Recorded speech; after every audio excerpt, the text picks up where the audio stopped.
Salut, cette vidéo contient du spoil, donc si tu n'as pas vu le film, tu peux partir. Les autres, vous pouvez lâcher un pouce bleu et vous abonner si ce n'est pas déjà fait. Moi, je vous dis à tout de suite après le générique.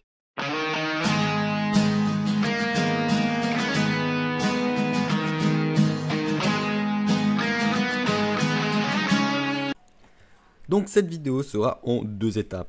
La première étape sera tout simplement la review.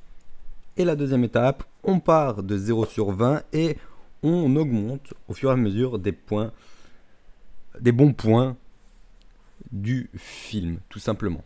Et j'aimerais que vous me dites dans les commentaires ce qui me va et ce qui ne va pas, vu que le concept ayant totalement changé, beaucoup plus travaillé de mon côté, j'espère que ça se verra dans la vidéo.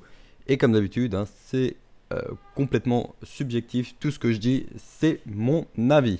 Maintenant, nous pouvons commencer la review. Independence Day Résurgence ou Independence Day 2 est un film de Roland Emmerich sorti le 20 juillet 2016 en France et dure 1h09. C'est un film de science-fiction fantasy. 20 ans après le premier film, les humains ont eu le temps d'assimiler la technologie alien à la nôtre et créèrent différentes machines plus évoluées que la nôtre. Je rappelle d'ailleurs que le film se passe à notre époque, normalement, tel qu'il l'a imaginé dans son film trop badass. La paix entre les humains et les aliens ne durera pas parce que les aliens cherchent tout simplement à se venger. Donc nos héros, j'arrive pas à dire la suite, David Levinson et Dylan D'O'Brien. Je sais pas lire les noms de famille, je suis désolé, j'aurais pas dû commencer à dire les noms tout simplement. Donc nos héros devra tout simplement détruire le vaisseau mère et la reine des aliens pour vaincre cette menace qui détruit la Terre de jour en jour. Car les aliens, ils veulent récupérer l'énergie du cœur de la planète. Ce qui fait boum normalement, hein, si vous connaissez l'histoire de la planète. Hein. Donc nos héros devront traverser multiples péripéties pour vaincre justement ce vaisseau que vous voyez, que vous avez vu actuellement dans le trailer. Actuellement, ce que vous avez vu avant. Donc là où il y a les vaisseaux, ouais. Pour vaincre le vaisseau alien et vaincre tout simplement la reine. Parce qu'une fois la reine vaincue, la guerre sera tout simplement finie. Les aliens prendront la fuite. Tout simplement. Donc voilà, c'est terminé pour la revue. La review, si vous voulez. Donc on va passer maintenant tout simplement à... comment dire ça, à l'étape numéro 2. La note.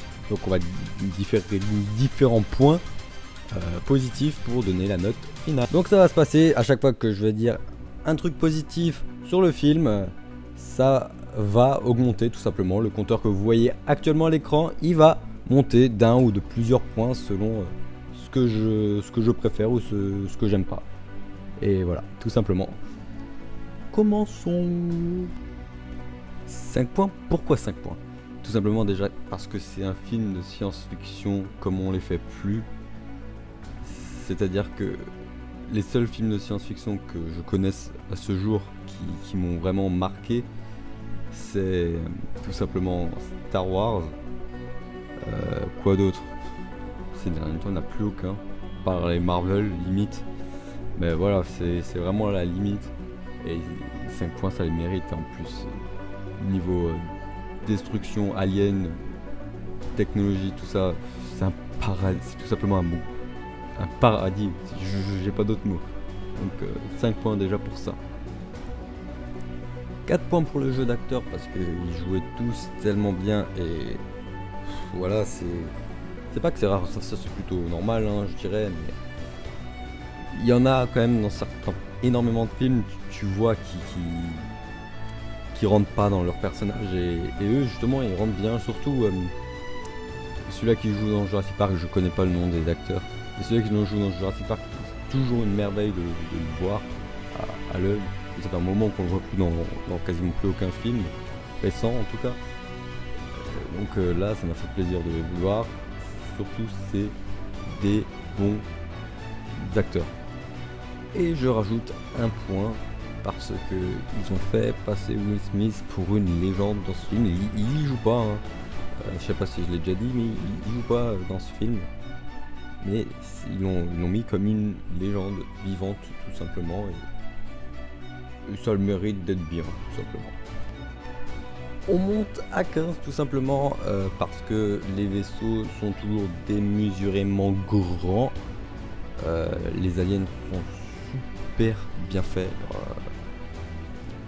Chapeau, ça fait vraiment envahisseur. Ça fait, quand tu regardes pour la première fois, tu peux être choqué. Enfin, choqué.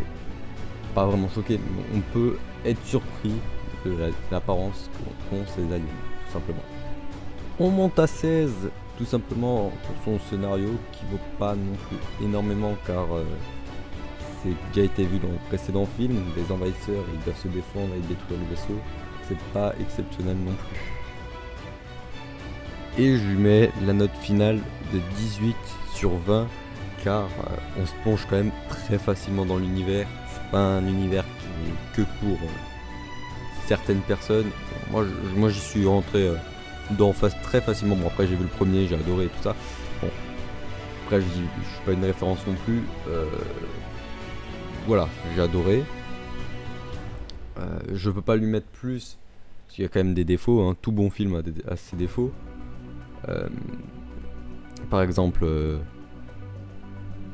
tout simplement qu'on sait pas ce qui est devenu Will Smith, peut-être, enfin Will Smith, ouais, enfin je sais plus comment il s'appelle dans le premier film, mais tout simplement de ne pas savoir ce qu'il est devenu, sur au moins une petite explication, genre il est mort, donc vu comment c'était présenté pour moi, c'est ce qu'il était, il était décédé, parce que c'est quand même 20 ans après, donc voilà, et le père du mec de Jurassic Park qui meurt jamais après un truc comme ça non plus, non, c'est tout simplement non. Et le gros extraterrestre qui se fait abattre lamentablement à la fin, je trouvais que c'est une femme digne de ce nom, hein, telle qu'elle est présentée, tout ça, c'est magnifique, mais il y avait un truc qui allait pas, que je sentais vraiment pas. C'est vraiment pas. Il y a vraiment un truc qui collait pas pour moi. Mais quand on rentre dans l'action et qu'on regarde pas ça, ça passe largement. Voilà. C'est la fin de cette vidéo du coup. J'espère qu'elle vous aura plu, honnêtement, parce que je me suis fait chier à la faire. Ça a pris énormément de temps. Le logiciel fait que de bugger dans tous les sens. Ma souris elle faisait double clic tout le temps. J'en faisais même pas. Voilà, bon bref, on s'en fout. Mais dans tous les cas, mettez un pouce bleu. Vous pouvez mettre un pouce bleu si ça vous a plu, ou un pouce rouge si elle vous a pas plu. Vous pouvez vous abonner, ça ferait super plaisir. Ce serait un gros soutien pour la chaîne. Et moi je vous dis à la prochaine pour de prochaines vidéos. Allez hop, ciao.